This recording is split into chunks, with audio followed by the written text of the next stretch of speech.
Thank you for joining us. We're Bly and Holly and we live aboard 34 Vampires as continuous cruisers. Join us as we travel the canals of the UK through cities, towns and beautiful countryside. From peaceful mornings on the water to navigating busy locks, we share it all. Our adventures, the occasional mishaps, the beautiful scenery, our daily life and the wonderful wildlife around us.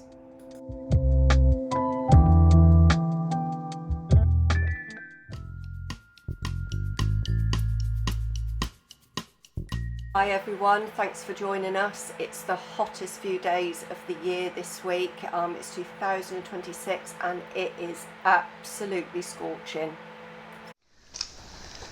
So we're still on the hottest few days of the year at the moment, but in the shade a little bit at the moment on this path. I'm just taking a walk down to our old mooring spot to see how many boats are there, because the Marple Flight is still closed at the moment due to lock 10 being broken. And so obviously there's going to be a bit of a backlog of boats. There was one, well, we were moored on our own, but there's one in front of us, one behind us. Yesterday there were actually two behind us, but one of them I think went up and turned round and went back the other way. So yeah, we're just coming up to the bridge and the boats are moored the other side, so we'll just go and take a look and see how many are down there.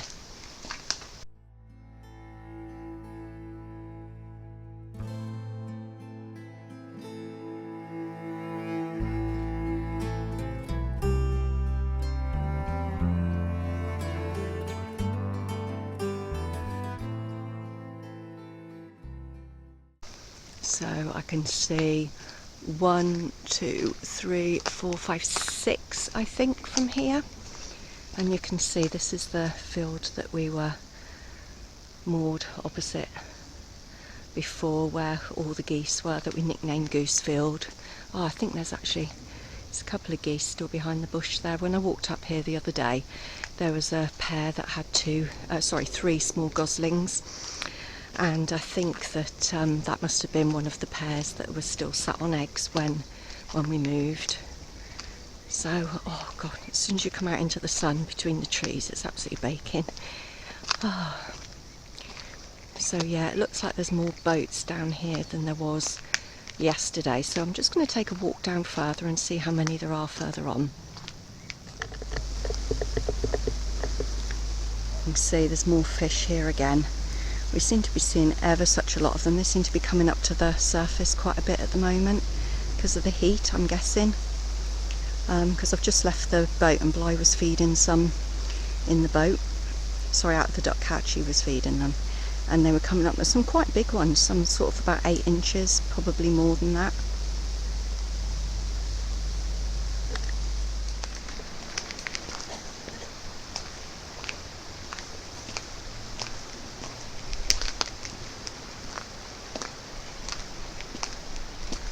Yeah, I don't think there's going to be any further down around the bend, because around the bend and just down a little bit is where Hyde Bank Tunnel is.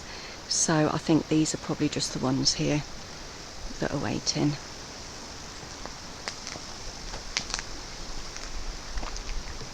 Aren't they? They are tiny. Yeah, they are definitely fresh born. They're only a few days old. That's so beautiful.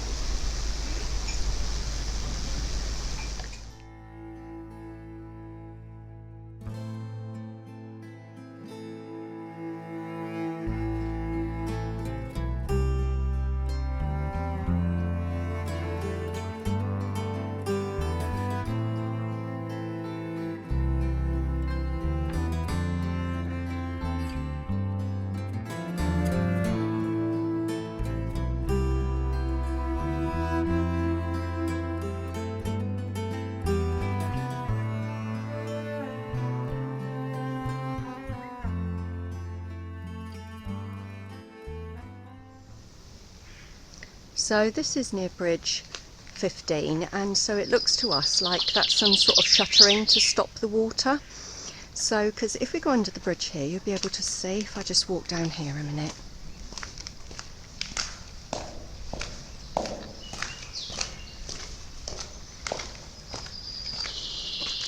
So you can see here the gap in the concrete, and there's also opposite in the wall there, so that's obviously to fit the shuttering in. So why it would actually be here, as this isn't the aqueduct, I don't quite know, because the aqueduct's a bit further down, so may well have something to do with that, maybe.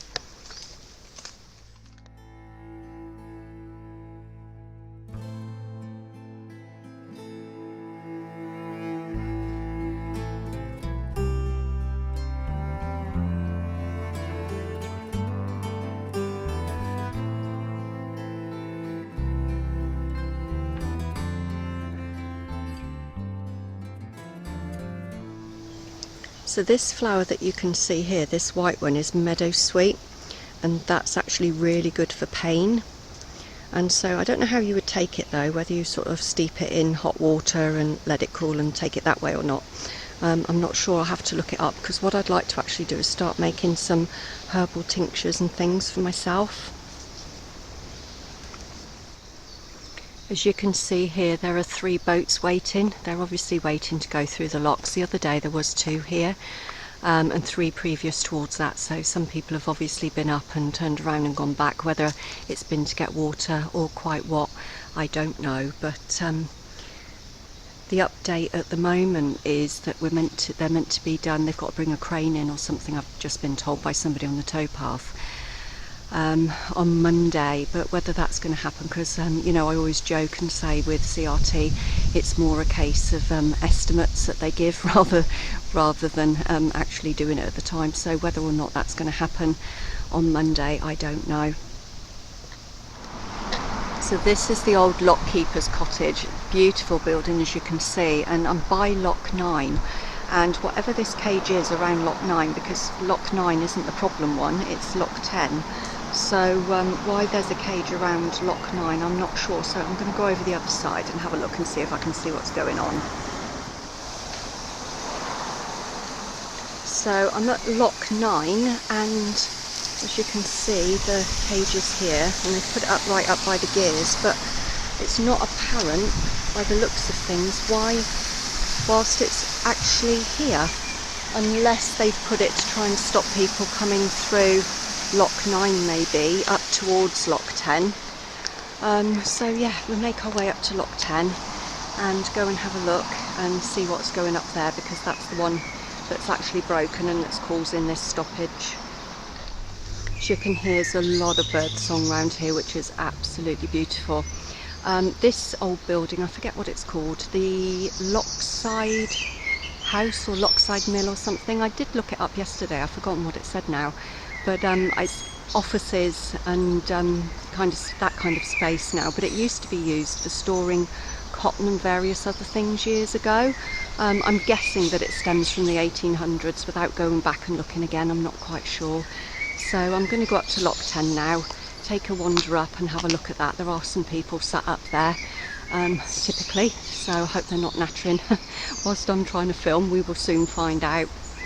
But yeah, as you can see as well, we did actually have a look at it yesterday to see what was going on prior, and this first gate here, although it's rotten and it's got quite a crack going all through one side, and also if you look at the other side as well, it goes through there as well, but that's not actually the problem one. It's actually the other one, the other side, that's due to be mended on Monday. So we'll go up now and have a look. So as you can see, the lock is actually leaking quite badly, and here, this is where the damage is. So as you can see, there's actually a big knot here. So whether that was causing a bit of a weakness maybe, and it's taken a knot, or it's just decayed through, I'm not quite sure, but that's where it's broken.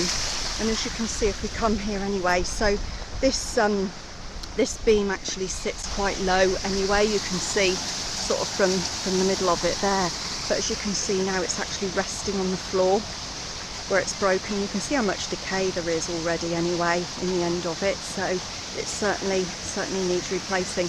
But that's, of course, when you have problems like this, because it's sort of right in the middle of the lock flight, what means is that, you know, it kind of shuts all of the flight off, and so everybody's left waiting just because of that one issue.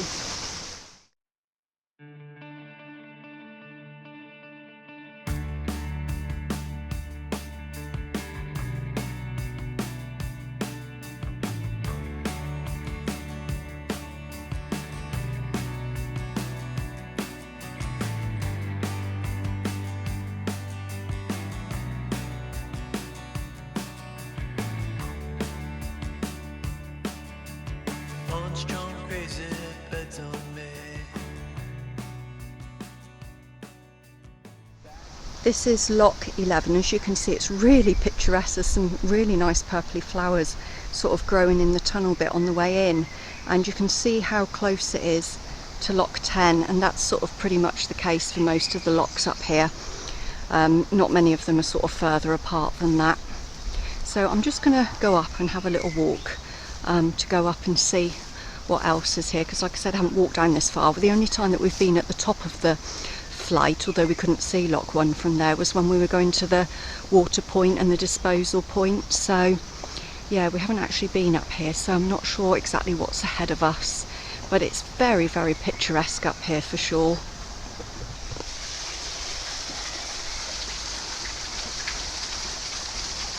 Yeah, I forget what those purple flowers are called. I actually used to have them grown in my garden.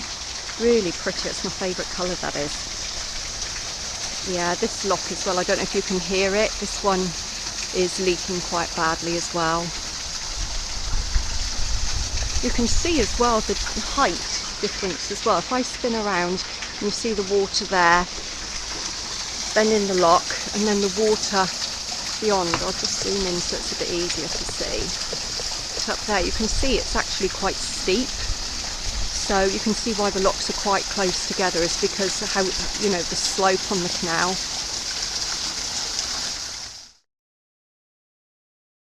And how beautiful is that? There's nothing like weeping willows in the wind by the side of the canal.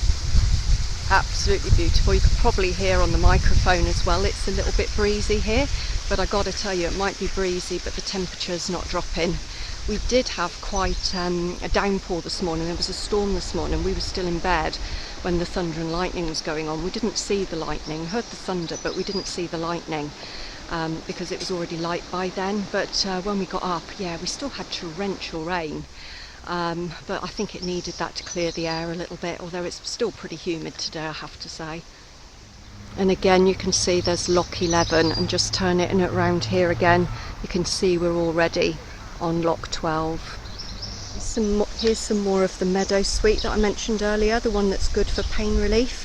And if you keep an eye on our vlogs, you'll see that I've got one coming out soon that will be to do with medicinal herbs, sort of like nature's pharmacy, along with some practicing with our drone flying when we get around to it, because obviously we need it to not be windy out and need to make sure we got the good weather and everything, but not too hot at the same time.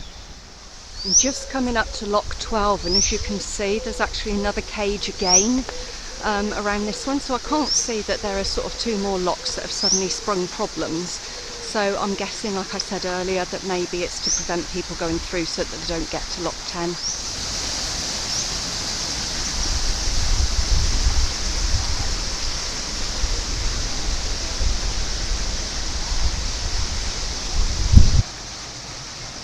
This is next to the canal, and somebody did tell me that there are some ponds nearby with more hen chicks and things, so I'm just going to take a look up here, because there's that sign up there that says Memorial Park and Marple Shopping Centre.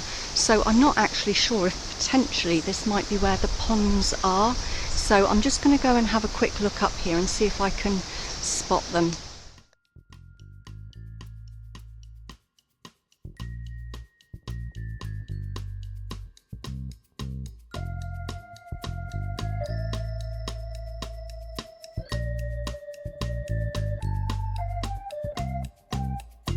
In the morning,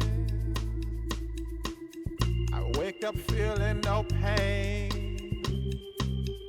long stretches, I get to remember it, then I see my bed is empty on one side, back in the sheet. I'll just explain while I'm here as well, for those that aren't familiar with locks and how they work. These are the lock gears, and you can see that there's the pole going down into the ground, and further down there's something called a paddle. And what happens is you have something called a windlass, and you've probably seen them, they're sort of stainless steel or galvanised anyway, and you put them on the end of here and you keep turning them, and you have to pull this up as well, because obviously this is here for safety in order to stop it if it needs to, if it starts dropping too fast or whatever. And then as you turn that, that actually raises up the paddle that allows the water through. And what that will do then, so say for instance in this instance, if the lock was full, what that would do is then allow the water level to drop, so that the water on this side in the lock then becomes the same height as the water on this side, and that then allows you to be able to open the lock gates and to be able to pass the boat through. And obviously it's the same on the other side, but it works the opposite way, where you're letting the water in, and by letting the water in, obviously you're allowing the boat to then rise, which you would do through this side, through this side, and the water then will fill in with the paddles open at this end to fill the water, so that the boat floats up high enough so that you're with the level of the water the other side of that lock, so that you can move up.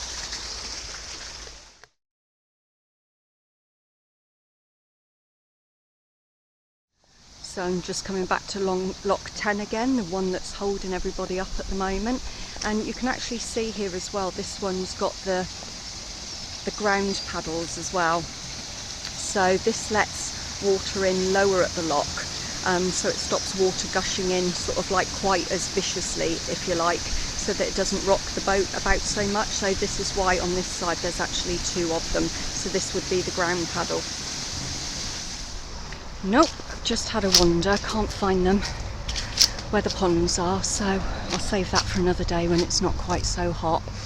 I was talking to somebody on the towpath earlier who's also on a boat. They've not got a car, and so we were sort of talking about water and things, because obviously with the water point being the other side of the locks, then we're stranded. Well, if you can call it stranded, you could get stuck in certainly a much worse place than Marple.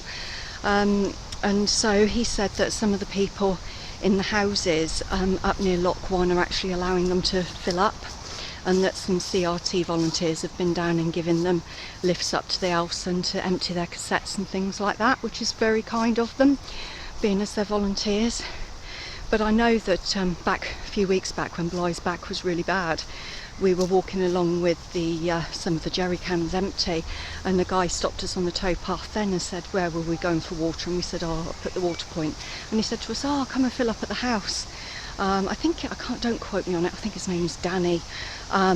Really nice guy, and lived by Lock 1. So it's just really nice sort of when the locals pull together and help out like that. I think it's really kind of them, because by the sounds of it they must be servicing quite a few people with water. Because we've got the car, we're still going up to the water point, except for that one time that we went to get water. Danny sort of said, you know, come back any time and that, but we don't like to trouble them, and especially now, you know, that other people that haven't got a choice will be going up to get the water from the houses. The fact that we've got the car, it's just sort of eases the pressure on people. So we've been still going back up in the car to get water and bring it back and then pump it into the tank.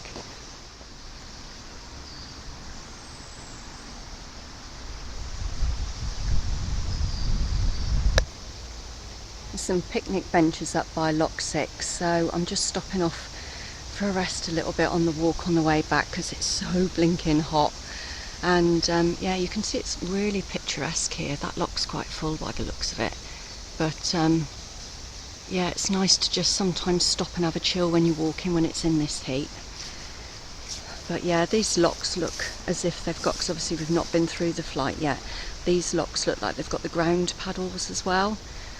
So that's to help sort of with the water flow, to make it a bit safer for your boat as you go through. So you can see they're almost, you know, a lot of them are sort of quite close together as well. So although there's 16 of them, hopefully the walking distance between isn't going to be too bad, because you can see that one up there. I'll just zoom in slightly so you can see the one that's up there as well. And you know, when they're closer together like this, it makes it a little bit easier to be able to walk up. Sometimes it's not worth sort of getting on and off the boat, the person that's doing the locks helping you. So, but then of course it can take a little bit longer if there's a bit of a walk up. So yeah, it's good that they're close together like that. They're closer than the ones were on the Rochdale. So yeah, so looking forward to doing them in a way, because it's, you know, we've only done the one lock flight, which was the what was it, not the Rochdale, that was the Rochdale 9 through Manchester. Then we did the Ashton 18, which we did on our own. So it'd be really nice to sort of get on and do them again.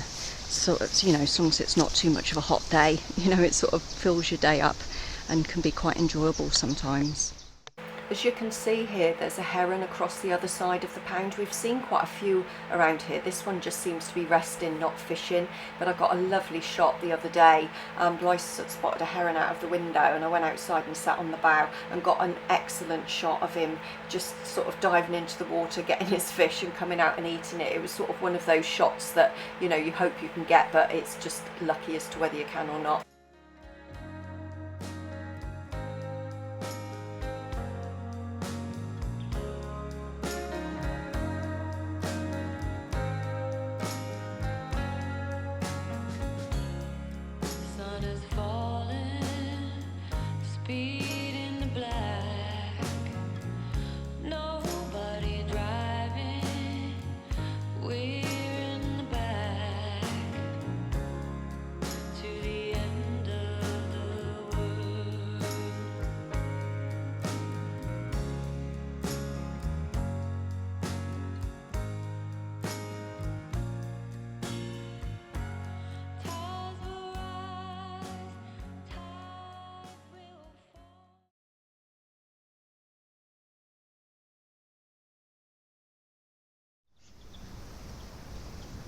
Yeah, I don't know if you can see, he's definitely quivering where he's hot, bless him, up through his throat where he's panting.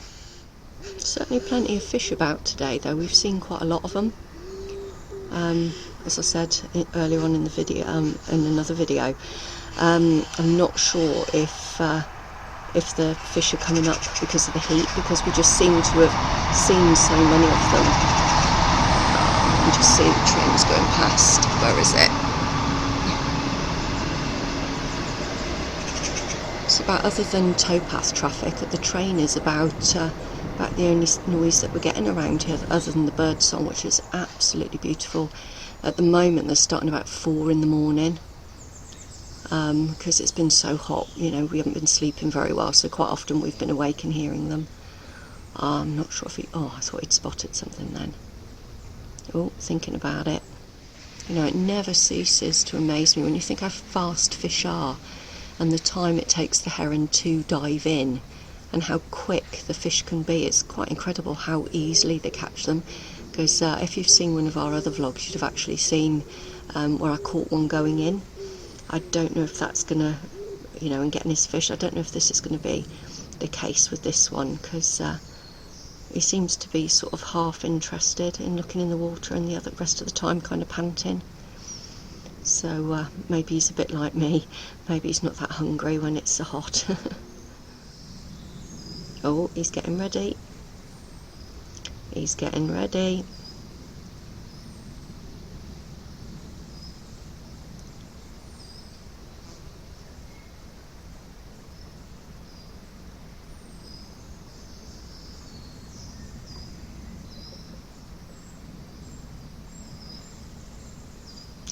Is he gonna go?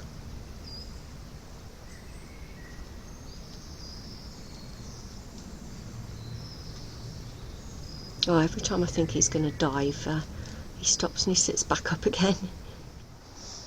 This is a nice little area through here. Blythe came through here the other day and found it. It looks like somebody, if I can find it again, oh, there it is. I've forgotten which way it was. So there's steps down that way, and I think that takes you down to the aqueduct by the looks of it. And then if we come, oh look at this, look at that, there's bits of, I don't know whether that's bits of root that's come up, or no, not root, but or bits of branch that have sort of come up from the bottom in the same way, almost like that green leafy bit is coming out. But yeah, he found this the other day, so obviously a previous boater by the look of it has been having a barbecue or fire or something up here. But yeah, because it's a petrol can over there and some other bits, and they've been cooking over here, so I can't say I blame them for coming over here though, because enough quiet around here, so it looks almost as if they'd sort of put the logs all the way round originally. in order sort of to make a little cosy spot. But yeah, somebody's been having fires up here in their dinner by the look of it. But my goodness, when you come out under this, it is so much cooler. Ow, I've got a branch stuck in the air. But yeah, oh look, holly, holly bush. Yeah, name meanings are quite interesting as well, and some of them, you know, when they reflect personalities, it's really nice. But when I looked mine up, it actually said green prickly bush. So yeah, I don't know quite what to make about that one.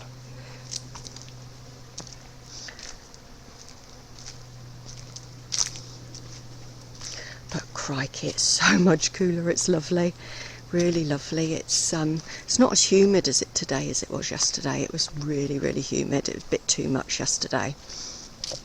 Whereas this time, it seems to be that when the sun sort of starts dropping, it gets a bit cooler. You can see there that we're sort of more so in the shade now, whereas sort of up until about 5 o'clock we were in the full sun. So yeah, we're not pulling the solar in now.